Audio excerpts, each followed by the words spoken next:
हम सब जानते हैं कि इनफरादी सतह पर या इज्तिमाई सतह पर जिस्मानी लिहाज से या रूहानी लिहाज से मज़हबी तनाज़ुर में या ख़ालिस इंसानी तनाज़ुर में हम एक अजीब व गरीब बहरान के दौर से गुज़र रहे हैं। हज़ारों मसाइल हैं जो हमें दरपेश हैं, लेकिन अल्लाह तबारक व तआला के इस कारखाने कुदरत में हर एक से उतना ही सवाल होगा जितनी अल्लाह ने उसे इस्तिताअत दी है। जुगनू से अल्लाह ये सवाल करेगा, उसने अपने वजूद से थोड़ी सी दूर तक रोशनी क्यों न की। और सूरज से अल्लाह ये सवाल करेगा कि कायनात के ज़र्रे ज़र्रे को रोशन क्यों न किया। तो हर एक से उसकी सलाहियत, उसकी लियाकत, उसकी ताकत के एतबार से अल्लाह तबारक व तआला के यहाँ हर एक की जवाबदेही होगी। मौजूदा हालात में मेरा अपना ये नुक्ते नज़र है कि इज्तिमाई लिहाज से हम तैयार नहीं हैं।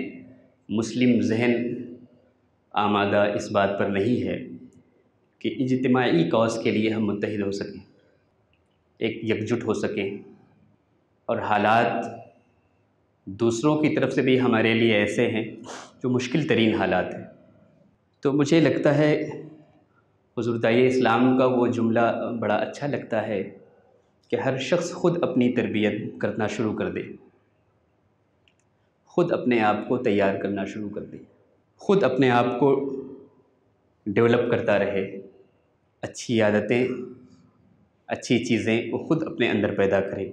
इनफरादी तौर से तरबियत नफ्स के लिए जो चीज़ें बहुत ज़्यादा ज़रूरी हैं, मैं जो अपने लिए मुनासिब समझता हूँ वो ये है कि हम या कोई शख्स, एक नौजवान कहीं पे भी रहे, हक़ के लिए सच्ची तलब अपने अंदर पैदा करें। सच्चाई के लिए, सदाकत के लिए एक तड़प हमारे अंदर होनी चाहिए। हमारे बुज़ुर्गों के यहाँ ये तड़प ही सरमाए हयात। आम इंसानों का उसूल ये है कि प्यासा कुएं के पास चल कर के आता है, लेकिन अल्लाह का उसूल दूसरा है। अल्लाह का उसूल ये है कि अगर प्यास है तो पानी आपके पास खुद चल के आता है। मौलाना रूमी ने इस फ़लसफ़े को बड़े आसान अंदाज में समझाया है। हर कुजा मुश्किल जवाब आंजा रवत। जहाँ मुश्किल है जवाब खुद ब खुद वहाँ पहुँच जाता है। हर कुजा किश टेस्ट आब आंजा रवत। आप खेत बनाइए, आपको प्यास लगेगी, आपको कुएं के पास जाना पड़ेगा। लेकिन जब किसान खेत बनाता है तो अपने खेत को लेकर के पानी के पास नहीं जाता। बादल घूम घूम के बरसता है, टहल टहल के बरसता है, और हर उस खेत को सैराब करता है जहाँ पानी की ज़रूरत है। तो असली चीज़ ये है कि प्यास पैदा करें, हम तड़प पैदा करें। रूमी कहते हैं आप कम जू पानी कम तलाश करो, तश्नगी आवर बदस्त। तश्नगी पैदा करो, प्यास पैदा करो। ता बजोशत आप अजबाला वपस्त। जब तश्नगी पैदा होगी, जब प्यास पैदा होगी, जब तलब पैदा होगी, तो हर चार तरफ से पानी ही पानी पैदा हो जाएगा। कोशिश इस बात की करनी चाहिए कि हमारे अंदर तलब पैदा हो। और जब तलब पैदा होती है तो एक सवाल हमारे जहन में आता है कि हमारे अंदर अल्लाह की तलब पैदा हुई। तो अब हम ये तलाश करते हैं कि इस ज़माने में खिज़र कौन है, सबसे बड़ा कुतुब कौन है। तलब का सलीका भी होता है, तलब के भी कुछ आदाब होते हैं। मिसाल के तौर पर भिखारी की एक सिफत होती है। एक शख्स आया भीख मांगने के लिए, 50 लोग यहाँ बैठे हुए हैं, वो हर एक के पास कासे गदाई लेके जाता है। कोई उसे दे देता है, कोई उसे खाली हाथ वापस कर देता है। देने वाले का पैर पकड़ लेता है और खाली हाथ जो वापस भेजता है उससे कोई शिकायत भी नहीं करता। कभी आपने भिखारी को लड़ते हुए देखा है कि क्यों नहीं दिया तुमने? और जब वो खानकाह के गेट पे आता है तो उसका सवाल ये भी नहीं होता कि इस इलाके में सबसे रईस आदमी कौन, 2 रुपए के सिक्के कौन दे रहा है, वही उसके लिए रईस आज़म है। भिखारी के कटोरे में जो शख्स चंद रुपए डाल देता है, चंद सिक्के डाल देता है, वही उसके लिए सबसे बड़ा अमीर है, वही उसके लिए सबसे बड़ा रईस है। उसे क्या मतलब इस बात से कि प्रधानमंत्री कौन है, प्राइम मिनिस्टर कौन है, करोड़पति कौन है, लखपति कौन है? भिखारी को इससे क्या मतलब? भिखारी को इससे मतलब ये कि दाता कौन है। भिखारी को इससे मतलब यह है कि देने वाला कौन है, जो देता है भिखारी उसके गुण गाने लगता है। यही हाल तालिब का भी होना चाहिए। अल्लाह के रसूल सल्लल्लाहु अलैहि वसल्लम ने क्या बताया, ऐसे शख्स की सोहबत में बैठो, उसे देखो तो अल्लाह हो तुम्हें याद आने लगे। अल्लाह याद आ रहा है कि नहीं याद आ रहा है? उसकी बातें सुनो तो आखिरत की याद आने लगे। अब जब ये दो बातें पैदा हो गई तो अब हम मुफ्ती साहब से पूछें, भाई बताइए कि हमें अल्लाह याद आ रहा था, अब मैं बैठेंगे नहीं उनकी सोबत में बैठे। इस्तफ्त क़ल्बक, अगर तुम्हारा दिल जिंदा होता है, अगर तुम्हारे दिल में आखिरत के जज्बात पैदा होते हैं तो किसी दूसरे से पूछने की जरूरत है, तो तलब पैदा करें। इसकी एक बहुत बेहतरीन मिसाल हदीस पाक में हमें मिलती है। सैयदना अबू ज़र रज़ी अल्लाह तआला अन्हु के किस्से इस्लाम में अल्लाह के रसूल सल्लल्लाहु अलैहि वसल्लम की बेइज्जत हुई। अल्लाह के रसूल सल्लल्लाहु अलैहि वसल्लम ने ऐलान नबूवत फरमाया। सैयदना अबू ज़र कबीले ग़िफ़ार से आपका ताल्लुक़ था, वहाँ पर ईमान की खबर पहुँची। अपने भाई गालिबन अनीस नाम था उनका, उनको भेजा कि मक्का चले जाओ, वहाँ पे एक शख्स है और वो नबूवत का दावा करता है। आपका जो भाई था वो गया, मक्का गया, लोगों से मुलाकात की, रसूलुल्लाह से मुलाकात की, वापस चला गया। अबू ज़र ने पूछा कि तुमने उस शख्स से मुलाकात की? कहा हाँ मैंने मुलाकात की। कहा कैसा था? कहा बहुत अच्छे अखलाक वाला था, बहुत अच्छा इंसान था। अबू ज़र के दिल में जो प्यास थी वो और बढ़ गई। कहा मुझे तशफ़ी नहीं हुई तुम्हारी बातों से। तो आपने ज़ादे राह तैयार किया, सवारी तैयार की और ख़ुद निकल पड़े, मक्का मुकर्रमा आ गए। अब सवाल ये है कि यहाँ ज़बान बंद है, मस्जिद हराम में पड़े हुए, एक रात गुजर गई। कहा जाता है कि तलब पैदा करो, तलब थी गुजर के, पूछा किसी से नहीं, मोहम्मद अरबी की तलाश में निकले हैं अपने कबीले से, मस्जिद हराम में पड़े हुए। उस ज़माने में मक्का के मुआशरे में हज़रत अली का शोहरा इस बात से था कि मुसाफिरों का बड़ा ख्याल रखने वाले हैं। कोई भी गरीबुद्दयार शख्स मक्का में आ जाता तो अली उसकी खिदमत के लिए पहुंच जाते। तो अबू ज़र पड़े हुए थे एक गोशे में, हज़रत अली का उधर से गुजर हुआ, पूछा मुसाफिर है? कहाँ मुसाफिर हैं? अपने घर ले गए, खाना खिलाया, रात का क़याम हुआ, सुबह हुई अबू ज़र फिर मस्जिद हराम में। मुसलसल 3 दिन तक हज़रत अली उन्हें ले जाते रहे और 3 दिन वो रात भर क़याम करने के बाद फिर दोबारा मस्जिद हराम में आ जाते। तीसरे दिन हज़रत अली ने ख़ुद पूछा कि क्या कोई गरज है मक्का में, कोई काम है, किस लिए आए हो? तो उन्होंने बताया कि मैं तुम्हें इस शर्त पे बताऊंगा कि तुम किसी दूसरे से ना बताना। कहा क्या? कहा मकसद ये है सफ़र का कि मुझे ख़बर मिली है कि मक्का में एक शख्स है जिसने नबूवत का ऐलान किया है, उसकी तलाश में आया हूँ। तो हज़रत अली ने कहा ठीक है, जब सुबह हो जाए तो तुम मेरे पीछे पीछे चलना, और अगर कहीं ख़तरा होगा तो मैं वहाँ पे ठहर जाऊँगा, इस नीयत से ठहर जाऊँगा कि मुझे पेशाब करना है, क़ज़ाए हाजत करना है। तुम वहाँ से रास्ता बदल लेना और फिर जब वो ख़तरा टल जाए तुम फिर मेरे पीछे चलना शुरू कर देना। वो ऐसा करते रहे यहाँ तक कि रसूल करीम सल्लल्लाहु अलैहि वसल्लम की बारगाह में पहुँचे, ईमान ले आए। ये तलब की मिसाल है। उसके बाद बुखारी का वाक़या है कि वो गए, उन्होंने मुखालिफीन के मजमे में कलमा ला इलाहा इल्लल्लाह का ऐलान किया और ज़दोकोब हुए। लेकिन ये अल्लाह तबारक व तआला जब किसी बंदे के दिल में तलब पैदा फरमा देता है तो उसे कोई ना कोई अली मिल जाता है, उसे कोई ना कोई रहनुमा मिल जाता है। तो हज़रत अली उन्हें मिले। तो असल चीज़ ये कि हमारे अंदर शायद प्यास की कमी है, हमारे अंदर तलब की कमी है। मैं अपना एक वाक़या बताऊं कि अलीगढ़ में हॉस्टल में एक लड़का मेरे टिफ़िन लाता है, तो मैंने उससे एक दिन शिकायत की कि खाना लग रहा है कि क्वालिटी थोड़ी गड़बड़ हो गई। तो उसने बात तो उसने अपने लिहाज से कही होगी, लेकिन मुझे बड़ी अच्छी लगी, बहुत अच्छी सीख दी उसने। उसने कहा कि दरअसल आप दोनों टाइम खाते हैं इसलिए आपको खाना बड़ा ख़राब लगता है, ऐसा कर दीजिए कि आप एक टाइम खाइए। तो मैंने कहा ठीक है, कल से एक टाइम लगाओ। तो उस दिन से उसने एक टाइम टिफ़िन लगाना शुरू कर दिया। अब मैंने 3-4 दिन बाद उसने खुद पूछा कि अब खाना कैसा लग रहा है? मैंने कहा अब लग रहा है टेस्ट बहुत अच्छा हो गया है तुम्हारा। कह रहा है दरअसल आप दोनों टाइम खाते हैं, भूख कम लगी होती है इसलिए खाने का टेस्ट ख़राब लगता है, एक टाइम खाइए तो भूख ज़्यादा लगेगी। तो असल चीज़ ये कि तलब हमारे अंदर हो जाती है, हक़ की तलब जब हो जाती है तो हक़ जब मिलता है तो हम उसे दोनों हाथों से उसे गले लगा लेते हैं और उसे कोई ना कोई मिल जाता है सिखाने वाला। दरवाज़ा मिल जाता है, अली की शक्ल में मिल जाता है, वली की शक्ल में मिल जाता है, एक आम शख्स भी हमें बहुत बड़ा सबक दे देता है। मिसाल के तौर पर एक मखलूक है इस दुनिया में, आपने कभी सोचा कि उसका क्या काम है? कौवा, उसका क्या काम है इस दुनिया में? उससे कोई चीज़ आप सीख सकते हैं? नहीं सीख सकते। लेकिन अल्लाह तबारक व तआला ने इंसान को अशरफुल मखलूकात बनाया तो ज़रूर है, लेकिन कौवे से भी अल्लाह तबारक व तआला ने इंसान को एक तालीम दी है। कुरान करीम में मनकूल है कि आदम के दो बेटों में जब लड़ाई हुई और एक बेटे ने दूसरे बेटे को कत्ल कर दिया, अब लाश ढोए ढोए टहल रहा है कि अब इस लाश का क्या करें, तो अल्लाह तबारक व तआला ने एक कौवा को भेजा तालीम देने के लिए। उस वक्त उसके अंदर इस बात की जुस्तजू थी कि हम इस लाश को ठिकाने कैसे लगाएं, इसको दफन कैसे करें, इसको इसके आखिरी रसूमात कैसे अदा करें। तो अल्लाह तबारक व तआला ने कौवे की शक्ल में उसके लिए हादी भेज दिया, काला काला कौवा। उसने इंसान को यह सिखाया कि अपने मुर्दों को दफन कैसे किया जाता है। कुरान करीम में उसकी एक आयत है, फबअथ अल्लाहु गुराबन यबहसु फिल अर्दि लियुरियहु कैफ युवारी सवअत अखी। अल्लाह तबारक व तआला ने एक कौवे को मबूस किया ताकि अल्लाह तबारक व तआला कौवे के जरिए से उसे दिखाए कि अपने भाई की तदफीन कैसे की जाती है। तो जब इंसान ने उस कौवे को तदफीन करते हुए देखा, क़ाला या वैलता, अफसोस, अअजज़्तु अन अकून मिस्ल हाज़ल ग़ुराब, मैं तो इस कौवे की तरह भी नहीं हो पाया। फ़वारी सवअत अख़ी, ताकि मैं अपने भाई की तदफीन कर सकता, उसे छुपा सकता। तो असली चीज़ ये जुस्तजू है।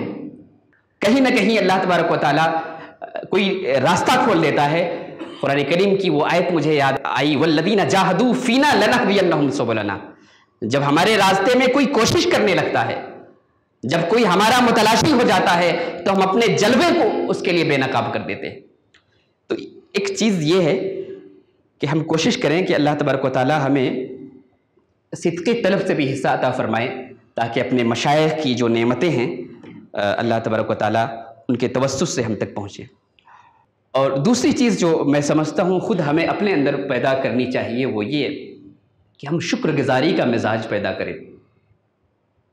आमतौर से होता है कि चूँकि मेरा अपना आम लोगों से बहुत ज़्यादा उठना बैठना मेरा ज़्यादा होता है, तो तरह तरह के लोग आते हैं, आपसे भी मिलते होंगे। शिकायत का बहुत ज़्यादा हमारा मिजाज होता है।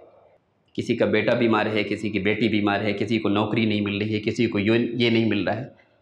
सब कुछ है तो किसी के पेट में दर्द हो रहा है, किसी का शुगर है, किसी को बीमारी है, किसी की तनख्वाह कम है, किसी की तनख्वाह कम है तो खर्च पूरा नहीं हो रहा है। शिकायत बहुत ज़्यादा हमारे पास है। कोशिश करें कि इस मिकदार को कम से कम करें, शिकायत की जगह शुक्र का मिजाज पैदा करें। इसलिए कि जिस वक्त आप शिकायत कर रहे होते हैं, 80 मिलियन ऐसे लोग हैं जो पॉवर्टी लाइन से नीचे हैं। हजारों और लाखों ऐसे लोग हैं जिन्हें रात गुजारने के लिए जिनके पास छत नहीं है।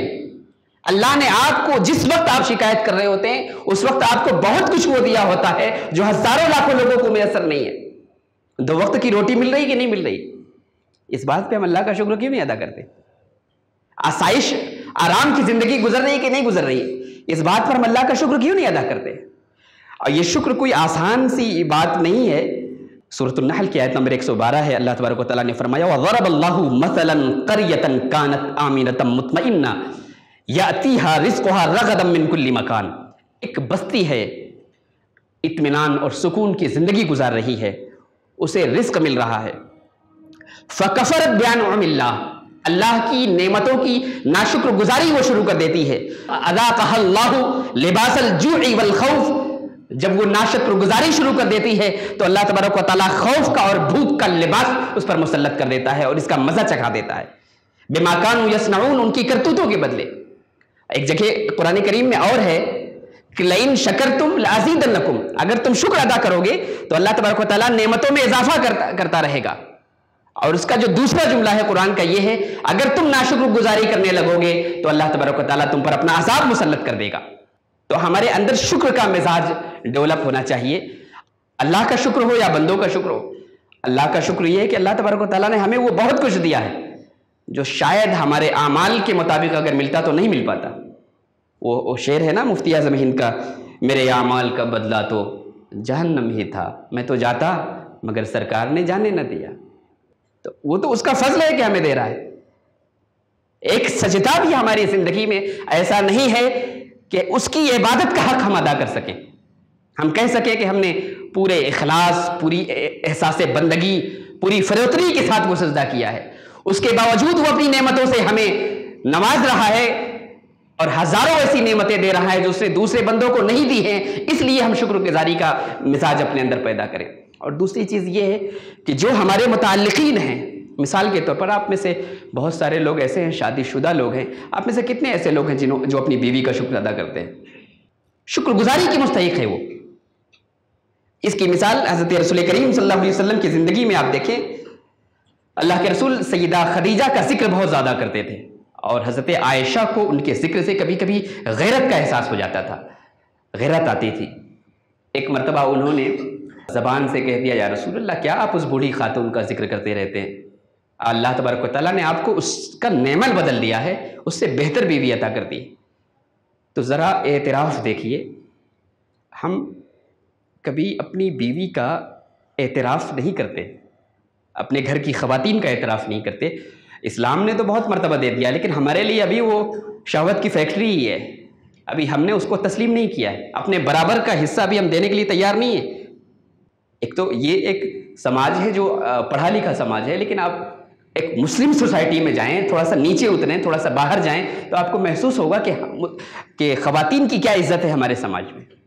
शुक्रगुजारी तो बहुत बात की चीज़ है, तकरीम के अल्फाज से हम उन्हें उनका तज़किरा भी नहीं करना चाहते अपने दोस्तों के बीच। अल्लाह के रसूल सल्लल्लाहु अलैहि वसल्लम ने खदीजा का जिक्र किया, फरमाया कि मैं उनका जिक्र क्यों ना करूं। आमनत बी इज़ कफ़र बी अन्नास, जिस वक्त मक्का के लोग मेरा इनकार कर रहे थे, उस वक्त खदीजा मुझ पर ईमान लाई थी। ये एहसास है और ये एतराफ़ है इस दुनिया के सबसे कामिल मर्द की ज़बान से और सबसे अजीम तरीन औरत का। वसद्दक़तनी इज़ कफ़र बी अन्नास, खदीजा ने उस वक्त मेरी तस्दीक की जब लोग मुझे झुठला रहे थे। आप औरत की बुलंदी भी देखिए कि बड़े बड़े मर्दों और वजाहत वाले मर्दों जिन्हें अल्लाह ने अक्ल दी होगी, वो हक का इदराक नहीं कर पाए, लेकिन जिसे आप नाक़िसुल अक्ल कहते हैं वो मोहम्मद रसूलुल्लाह के लिए एक सहारा बनी हुई है। अल्लाह तबारक व तआला ने वो असमत दी है खदीजा को। ववासतनी बिमालिहा इज़ हरमनी नास, खदीजा ने अपने माल को मेरे लिए वक्फ कर दिया जिस वक्त लोगों ने मुझे महरूम कर दिया। तो हम कोशिश करें कि जो लोग हमसे जुड़े हुए हैं और जिन लोगों से हम जुड़े हुए हैं उनका एतराफ़ करें, अपने असातिज़ा का एतराफ़ करें, अपने दोस्तों के एहसानात का एतराफ़ करें, खुले दिल से करें, शुक्रिया अदा करें उनका। दूसरी चीज़, अल्लाह के रसूल की ज़िंदगी में एक और चीज़ मिलती है। हिंदुस्तान में आप रहते हैं, बहुत सारे नॉन मुस्लिम्स ऐसे हैं जो आपके साथ अच्छा करते हैं, कभी आप उनका शुक्रिया अदा करते हैं? कभी आप उनका एतराफ़ करते हैं? अल्लाह के रसूल की ज़िंदगी में हमें यह भी मिलता है। ताइफ का वाक़या हमने सुना है, अल्लाह के रसूल सल्लल्लाहु अलैहि वसल्लम ताइफ से वापस आ रहे हैं। ताइफ का जाना रसूलुल्लाह का गोया ऐसा था कि अब मक्का पलट करके नहीं आना, मतलब मक्का का पूरा निज़ाम रसूलुल्लाह के ख़िलाफ़ था, सरबराउर्दा लोग रसूलुल्लाह सल्लल्लाहु अलैहि वसल्लम के ख़िलाफ़ थे, मशवरा हो चुका था कभी इन्हें ख़त्म करना है। तो अल्लाह के रसूल जब ताइफ से वापस आए, और ताइफ से किस हाल में वापस आए रसूल करीम सल्लल्लाहु अलैहि वसल्लम, वो हम सबको मालूम है। पूरा खून से लथपथ है पूरा आपका चेहरा। गारे हिरा पे अल्लाह के रसूल सल्लल्लाहु अलैहि वसल्लम ठहर गए। वहां से रसूल करीम सल्लल्लाहु अलैहि वसल्लम ने कई कासिदों को भेजा कई लोगों के पास कि मुझे अमान दे, मुझे पनाह दे, ताकि मैं मक्का में दोबारा वापस जाऊं। जरा सोचिए तो सही, तौहीद का पहला सेंटर है और वहां मुवहिद आजम वहां पे जाने के लिए अब उसे अमान की तलाश है। सबने इनकार कर दिया। उस ज़माने में सिर्फ एक शख्स था जो रसूल करीम सल्लल्लाहु अलैहि वसल्लम की हिमायत में खड़ा हुआ, मुतइम बिन अदी नाम था। वो रसूल करीम सल्लल्लाहु अलैहि वसल्लम की हिमायत में खड़ा हुआ, अपने लड़कों को भेजा और उनके जो लड़के थे वो तलवारें नंगी करके, उस ज़माने का जो सबसे बड़ा हथियार था और मर्दों के हाथ की जीनत समझी जाती थी, और वो मक्का में दाखिल हुए कि अब अगर मोहम्मद सल्लल्लाहु अलैहि वसल्लम को तकलीफ़ किसी ने दी तो अब हम इनकी तरफ से इंतकाम लेंगे, मैंने इन्हें अमान दिया। ये एक एहसान है जो मुतइम बिन अदी ने रसूल करीम सल्लल्लाहु अलैहि वसल्लम पर किया। इंसानी लिहाज से मैं बात कर रहा हूं। अल्लाह के रसूल सल्लल्लाहु अलैहि वसल्लम ने जिंदगी भरी से याद रखा। पूरी एक रात उसने अपने घर पे ठहराया, खाना खिलाया, मेहमान नवाजी की, और इस हालत में मरा कि रसूल करीम के मैसेज को उसने कबूल नहीं किया। रसूल करीम सल्लल्लाहु अलैहि वसल्लम की दावत तौहीद को उसने कबूल नहीं किया। इसके बावजूद रसूल करीम सल्लल्लाहु अलैहि वसल्लम ने उसके एहसान को याद रखा। बद्र का मौका था, रसूल करीम सल्लल्लाहु अलैहि वसल्लम फातिह कौम के सरदार थे, बहुत सारे लोगों की सिफारिशें लोग कर रहे थे। उस ज़माने में अल्लाह के रसूल सल्लल्लाहु अलैहि वसल्लम ने जुमला कहा था, लौकान मुतइम बिन हदी हय्यन, अगर मुतइम बिन हदी बाहयात होते और इन कैदियों के बारे में वो सिफारिश करते तो बगैर किसी मुआवजा के सिर्फ उनकी सिफारिश की वजह से मैं उन्हें छोड़ देता, इसलिए कि उन्होंने एक रात मुझ पर एहसान किया था। ये एतराफ, ये शुक्रिया और ये एहसान शनासी हमारी अपनी जिंदगियों में भी होनी चाहिए। हम अल्लाह की नेमतों का एतराफ करें कि अल्लाह तबारक व तआला हमें बहुत कुछ दे रहा है, हम उसके अहल नहीं थे, बाइज्जत जिंदगी दे रहा है। सबसे बड़ी चीज ये कि सत्तार है अल्लाह तबारक व तआला, गफ्फार है अल्लाह तबारक व तआला, अपनी नेमतों से नवाज रहा है। एक शुक्रिया यह है कि हम अल्लाह की बारगाह में शुक्रगुजार बंदे बन जाएं। कुरान करीम में इंसान की एक सिफत है, इन्नल इंसान लिरब्बिही लकनूद, कि इंसान जो है अपने रब का नाशुक्रगुजार है। कनूत, इमाम हसन बसरी कहते हैं, कनूत उस शख्स को कहते हैं जो मुसीबतों को गिन गिन के याद करे और नेमतों को बिल्कुल फरामोश कर जाए, बार बार तज़किरा करे, ये परेशानी है, ये परेशानी, ये परेशानी है, नेमतों को भूल जाए। हालांकि अल्लाह तबारक व तआला दोनों चीजें एक साथ दे रहा है, नेमतों से भी नवाज रहा है और मुसीबतें भी हमारे शाना बशाना साथ चल रही। तो कनूत उस शख्स को कहते हैं जो इन मुसीबतों को हमेशा याद रखता है और अल्लाह से शाकी रहता है, अपनी किस्मत से शाकी रहता है, अपनी तकदीर से शाकी रहता है। अल्लाह की इस कायनात में एक शिकायत का मिजाज पैदा करता है, एक निगेटिविटी के साथ रहता है, और जो अल्लाह की नेमतें उसे मिल रही हैं, अल्लाह तबारक व तआला जो इनाम और इकराम उसे दे रहा है, उसका जिक्र भी नहीं करता। ये बंदों के साथ भी आमतौर से हम ऐसा करते हैं। मान लीजिए किसी शख्स का कोई ऐब आपको पता चल जाए और उसकी 1000 खूबियां आपको पता हो, तो 1000 खूबियों का जिक्र हम नहीं करते, उसके ऐब का जो हमें ऐब लगता है उसका जिक्र जरूर करते हैं। ये भी लकनूत के दायरे में है। इमाम गज़ाली का एक वो जुमला मुझे याद आया, बड़ा अच्छा लगता है। इंसानी मुआशरत के हवाले से मुझे लगता है कि सूफ़ी रवायत का बेहतरीन तर्जमा इमाम गज़ाली ने फरमाया, इज़ा रअयत सग़ीरन, जब किसी अपने से छोटे शख्स को देखो कि उम्र में मुझसे छोटा है, अपने से उसे बेहतर समझो। शेख की ज़बान से मैंने बारहा से सुना, उसे अपने से बेहतर समझो, इसलिए बेहतर समझो कि तुमसे बाद वो दुनिया में आया है, लिहाजा तुमसे कम उसने गुनाह किए होंगे, उसके गुनाहों की जो तादाद होगी तुम्हारी बनिस्बत बहुत कम होगी, इसलिए कि उसकी उम्र छोटी है। वइज़ा रअयत कबीरन, जब अपने से बड़े किसी शख्स को देखो तो उसे अपने से बेहतर समझो, इसलिए बेहतर समझो कि वो तुमसे बड़ा है, तो उसने बहुत सारी नेकियां ऐसी कर डाली होंगी जो शायद अभी अपनी कमसिनी की वजह से तुम नहीं कर सके होगे। उसने बहुत सारी नेकियां ऐसी की होंगी तुमसे, जो बड़ा शख्स है, जो अभी तुम नहीं कर सके होगे। जब किसी आलिम शख्स को देखो तो उसे अपने से बेहतर समझो, इसलिए कि रसूलुल्लाह के जरिए से जो दीन मुझे मिला है, उस दीन के बारे में यह शख्स मुझसे ज़्यादा बेहतर जानता है, अल्लाह के बारे में ज़्यादा जानता है, रसूलुल्लाह के बारे में ज़्यादा जानता है, इस्लामी क़वानीन और फ़िक़्ह के बारे में ज़्यादा जानता है, इसलिए उसकी ताज़ीम करो, अपने से बेहतर समझो। और जब किसी जाहिल को देखो तब भी उसे अपने से बेहतर समझो, इसलिए कि मैं ज़्यादा जानता हूँ, मुझसे अल्लाह तबारक व तआला ज़्यादा पूछेगा, ये कम जानता है, अल्लाह तबारक व तआला की बारगाह में इससे कम सवाल होगा। तो ये नुक्ता नज़र हम जब पैदा कर लें तो कहाँ फसाद होगा हमारे क़ल्ब व ज़हन में। उन्होंने एक बात और आगे लिखी, वो ये लिखी, जब किसी शख्स को गुनाह करता हुआ देखो तब भी उसे अपने से बेहतर समझो, इसलिए बेहतर समझो कि उसका तो तुम्हें एक गुनाह पता चल रहा है, अपने तो तुम्हें हज़ारों गुनाह पता है। अब बताइए कौन बचता है जिसे हम अपने से बेहतर ना समझे?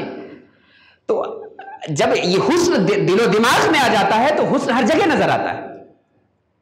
आमतौर से हम लोगों की आदत होती है, खुद मेरी भी, कि कमियां लोगों में तलाश करते हैं। हज़ारों खूबी का मुजस्समा है लेकिन कहीं ना कोई कमी मिल जाती है और हम उसी को बयान करते रहते हैं। एक मरतबा मुझे अपना खुद वाक़या याद आया। मुझे हमारे यहाँ उर्स की महफ़िल थे, हमारे उस्ताद गिरामी मुफ्ती मोहम्मद किताबुद्दीन रज़वी साहब और मौलाना आरिफ इकबाल साहब बहैसियत ख़तीब तशरीफ़ ले गए थे। तो उसी में एक शख्स आए, पुराने कोई आलिम थे, उन्होंने कहा कि 10 मिनट मुझे तकरीर करवा दें। तो वालिद साहब ने हुक्म दिया, हमने उन्हें तकरीर करवा दी। मुझे बहुत अच्छी नहीं लगी तकरीर। मेरे दिल में एक थोड़ा सा एक होता है ना कि अब जाहिर है कि मुफ्ती साहब की जब हम तकरीर सुने और आरिफ इकबाल साहब की तकरीर सुने तो अब दूसरा क्यों अच्छा लगे, एक ज़ौक़ भी है और दूसरा अच्छा भी नहीं लगा। बिल्कुल ऐसा ही है कि सूरज जल रहा है, उसके बगल में कोई चिराग जला के रख दे तो उस चिराग को कौन देखेगा, तो सब तो सूरज को देखेंगे। लेकिन दूसरे दिन मैंने मुर्शिद ग्रामी का फ़ोन आया और जब बात आपने शुरू की तो सबसे पहले उसी की तारीफ़ की। कहा कि वो जो शख्स था, अगरचे ज़बान उसकी बहुत अच्छी नहीं थी, मवाद बहुत अच्छा नहीं था, लेकिन मोहब्बत बहुत ज़बरदस्त थी उसके अंदर। क्या खूबसूरत बोल रहा था, कितनी अच्छी गुफ्तगू कर रहा था और क्या ईमान अफरोज़ उसने बातें की थी। मेरे पसीने आ गए। मेरे दिल में था, मैंने किसी से कहा भी नहीं था कि ये बहुत ख़राब कहाँ से बीच में डिस्टर्ब कर दिया इस बंदे ने। तो मुझे अंदाज़ा हुआ कि जो अल्लाह के नेक बंदे होते हैं, जो सालेह बंदे होते हैं, वो बुरी सी जगह में खैर का कोई पहलू ज़रूर तलाश कर लेते हैं। और जिसके दिल में कजी होती है वो पूरी खानकाह में उसको एक दो वीडियो ही नज़र आती है कि भाई ये देखिए 1000 लोग जमा हैं और फलां साहब जो है सजदा कर रहे हैं। उसको ये नज़र नहीं आता कि हज़ारों बेईमानों को तौबा की तौफीक भी यहाँ मिल रही है। हज़ारों लोगों के दिल नर्म हो रहे हैं अल्लाह के दीन के लिए, अल्लाह के रसूल के लिए। हज़ारों बेईमानों को ईमान की दौलत मिल रही है, उसे ये नज़र नहीं आता। उसे नज़र क्या आता है? उसे नज़र ये आता है कि ये जो है शोशा पड़ा हुआ है यहाँ। तो असल चीज़ ये है कि हम अपने दिलो दिमाग में जो गलाजत है इसे पाक करें, और जब दिलो दिमाग की गलाजत पाक होती है तो हमें इस कायनात में अच्छाइयाँ नज़र आने लगती हैं। वो कहते हैं ना कि जब दिल में जमाल होता है तो ये पूरी कायनात अल्लाह के जमाल का अक्स बन जाती है, हर जगह तो वही नज़र आता है। तो अल्लाह तबारक व तआला से दुआ है कि मौला ताला हमारे दिलो दिमाग में ये चीज़ें पैदा फरमाए। और आखिरी चीज़ जो मैं ये अर्ज़ करना चाहता हूँ ये कि हम सब ज़िंदगी में अलग अलग सलाहियतों वाले इंसान हैं। कोई शख्स बिज़नेस करता है, कोई शख्स मदरसे में बैठ कर पढ़ाता है, कोई शख्स दुकानदारी कर रहा है, कोई शख्स लिख रहा है, कोई शख्स तकरीर कर रहा है। सबका इस दुनिया में एक रोल है। मिसाल के तौर पर कुरान में ये है कि कायनात की हर शय अल्लाह की तस्बीह कर रही है। इंसान ज़बान से अल्लाह की तस्बीह बयान कर रहा है, सूरज रोशनी फैला के अल्लाह की तस्बीह बयान कर रहा है, चांद चांदनी फैला के अल्लाह की तस्बीह बयान कर रहा है, दरख्त का जो उगता है वो अनाज देकर के अल्लाह की तस्बीह बयान कर रहा है, दरिया अपनी रवानी के साथ अल्लाह की तस्बीह बयान कर रहा है। तो हर शख्स को अल्लाह ने एक मकसद के लिए पैदा फरमाया है। कायनात की हर शय अपने अंदर एक रोल रखती है। तो हम सब कोशिश करें कि अपना रोल पहचानें इस उम्मत के लिए। और याद रखें, मोहब्बत रसूल का दावा तभी मोतबर है जब इस उम्मत से मोहब्बत करना आप सीखें। रसूलुल्लाह सल्लल्लाहु अलैहि वसल्लम पर ईमान लाने वाले हर शख्स से हमें मोहब्बत होनी चाहिए, और कोई तफरीक और तफरीक का कोई तसव्वुर हमें उससे दूर ना करे। मैं यहाँ पे मक्की दौर की हज़रत अबू ज़र ही की मिसाल दूंगा कि अबू ज़र ने एक मरतबा बिलाल को ताना देते हुए कहा था, ओ काली माँ के बेटे। बिलाल की आंखों में आंसू आ गए। वो रसूलुल्लाह के पास गए और रसूल करीम सल्लल्लाहु अलैहि वसल्लम ने एक जुमला कहा था। वो जुमला बड़ा तंबीह वाला है हमारे लिए भी। अल्लाह के रसूल ने कहा, अबू ज़र इन्नका मरउम फ़ीका जहाला। अबू ज़र, तुम ऐसे शख्स हो जिसमें अब भी जहालत की बू बाकी है। नस्ल की बुनियाद पर तफरीक, मसलकों की बुनियाद पर तफरीक, मदारिस की बुनियाद पर तफरीक, खानकाहों की बुनियाद पर तफरीक, सिलसिलों की बुनियाद पर तफरीक, इन सबको मिटाएं। मोहम्मद रसूलुल्लाह तो इसीलिए आए थे ना। अल्लाह के रसूल सल्लल्लाहु अलैहि वसल्लम ने अपने कदम को उठा करके कहा था कि जाहिलियत की तमाम असबियतें आज के बाद मेरे इन कदमों के नीचे हैं, तो इन तमाम असबियतों को नीचे करें। भाई वो फलां इलाके से ताल्लुक़ रखने वाला है, वो फलां इलाके से ताल्लुक़ रखने वाला है, भाई मोहम्मद अरबी का कलमा पढ़ने वाला है, वो सैयद साहब हैं, वो खान साहब हैं, वो पठान साहब हैं, वो अंसारी साहब हैं, वो मंसूरी साहब हैं, मोहम्मद रसूलुल्लाह का कलमा पढ़ने वाले सब है। वो वारसी है। अभी एक वारसी से मुलाकात हुई नागपुर में पिछले हफ्ते, तो उसने कहा कि आप लोग तो हमें अहमियत ही नहीं देते। मैंने कहा आप कैसी बात करते हैं, वारसी तो मैं भी हूँ। तो कहा क्यों वारसी? मैंने कहा वारिस पाक फरमाते हैं कि जो तुमसे मोहब्बत करे तुम उससे मोहब्बत करो, ना किसी के लिए बद्दुआ करो, ना किसी के सामने कांटा बिछाओ, और न किसी को ईजा पहुंचाओ। बताइए कौन वारसी नहीं होना चाहेगा? कादरी को भी वारसी होना है चिश्ती को भी वारसी होना है, सबको वारसी होना है। कौन कहता है कि वारसी होना गलत है? वारसी बिल्कुल होइए, लोगों के लिए नफा बख्श बनिए। सिलसिलों की बुनियाद पर हम तफरीक पैदा कर रहे हैं। दूसरे लोग हमसे इसलिए दूर हैं कि हम इनकी महफिल में जाएंगे, हो सकता है हमारी बेइज्जती हो जाए, इसलिए वो हमारे पास नहीं आता। और जो हमने एक जजीरा बना रखा है हम सब ने, कोई पीर साहब है, कोई साहबजादा साहब है, कोई सैयद साहब है, कोई आलिम साहब है, लोगों से मिलना ही नहीं चाहते।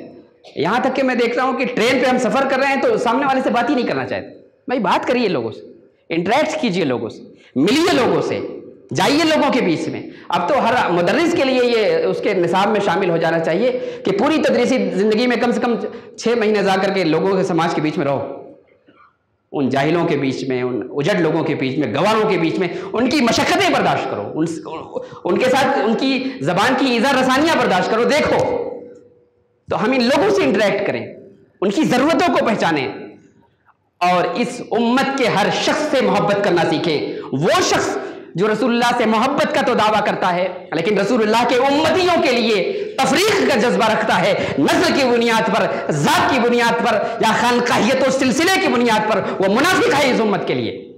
हमारे अंदर जो रसूलुल्लाह का है वो सब हमारा है, जो रसूलुल्लाह से वाबस्ता हो गया है वो सब हमारे सर के ताज हैं। उमर फारूक ने क्या कहा था हजरत बिलाल के इंतकाल के वक्त? माता सैयदुना बिलाल, आज मेरे आका बिलाल चले गए इस दुनिया से। अगरचे वो काले थे लेकिन चूंकि मोहम्मद रसूलुल्लाह सल्लल्लाहु अलैहि वसल्लम के दामन से वाबस्ता थे, तो ये इन तफरीकों को मिटाना चाहिए और अपना रोल पहचाने। मिसाल के तौर पर कोई शख्स बिजनेस कर रहा है, बिजनेस करिए, मेहनत कमाइए मेहनत से, और इस दीन के लिए जहां आपकी जरूरत हो खड़े हो जाइए। यही तो था मक्की दौर में। अबू बकर का माल रसूलुल्लाह के काम आ रहा था, खदीजा का माल रसूलुल्लाह के काम आ रहा था, कोई अपना घर रसूलुल्लाह को दे रहा था, कोई अपने जिस्म से इस्लाम के वाबस्तगान की हिम्मत बढ़ा रहा था, अपने जिस्म को अगयार के मजालिम के हवाले कर दे रहा था। तो कम से कम ये हिम्मत पैदा करें, कोई अपने वसाइल से मदद करे, कोई अपनी जबान से मदद करे, कोई अपने माल से मदद करे। मक्की दौर का यही पैगाम है। कोई सिर्फ ये काम करे कि लोगों को पकड़ पकड़ करके अली की तरह, जैसे अली अबू ज़र को पकड़ के ले आए थे, उसी तरह अली बन जाइए, पकड़ पकड़ के लोगों को उस शख्स तक ले जाइए जो उन्हें अल्लाह तक पहुंचाए। और ये अल्लाह के रसूल ने इसका इशारा फरमाया कि अली दरवाजा है। दरवाजे को आप घर नहीं कहते, दरवाजे का सिर्फ एक काम होता है, दरवाजे का काम सिर्फ ये होता है कि बाहर वाले को अंदर करना है।